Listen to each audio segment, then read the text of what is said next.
We are proud to join in because it's a reflection of our I would say solidity of our company. But on the other hand, you know, we're still humble because we are a creative company and everything needs to be redone every day.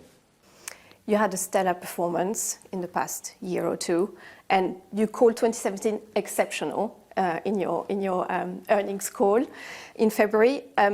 However, and one of the big boosts of this result was the Chinese consumer and their appetite for luxury and for Hermes bags and scarves.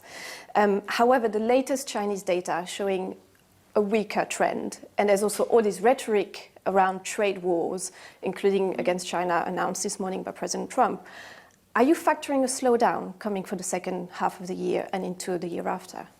Well, you know, you have to look at the fundamental. And since 2010, you see a great economic growth in China and a rising income. And with the demographic, you know, we've seen a steady growth here. And from now, I don't see any change of trend. No change of trend at all? No, I mean, we still, this is the attraction. I think we are still on a big wave. And so far, I mean, considering our company, everything is doing fine. In the past couple of weeks, there's been a few downgrades of the Hermes stock because some analysts believe that the demand for luxury might have peaked. You don't agree with them? Well, I think long term, if you look at long term, I think there is a great demand of luxury buying.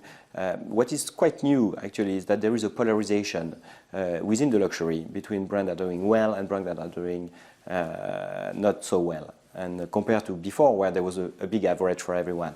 So I think that you will see a polarization between the stock price of different companies. I think that, you know, the downgrade that we had before was more a question of valuation and about a price-earning ratio than the fundamental of the economics, which remains strong for me. You're in the ultra-luxury sector. At the same time, you're trying to respond to a growing demand. You're opening new workshops. You open a new one. You're opening 2 more in the next 2 or 3 years. So how do you square the circle of being extra luxury and being special, and at the same time respond to almost a mass market demand? Mm-hmm. I think, you know, that's something very important. Is that first of all, we don't see ourselves as a luxury company. We see ourselves as a craftsman company, and really the foundation of Hermes is the incredible quality of our craftsmanship. And we try to do the best bag with the best quality that you can find in materials and with a lot of training of our craft people. And here is our exclusivity.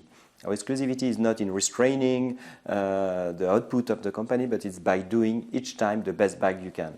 And I think, you know, our volume are quite small compared to the industry. And the exclusivity is not in our in a marketing plan, it's in our product. Hey everybody, it's Hadley Gamble from our new CNBC Middle East Bureau in Abu Dhabi. Thanks for stopping by. Now to watch more, you can try one of the videos that just popped up on your screen. And don't forget to subscribe.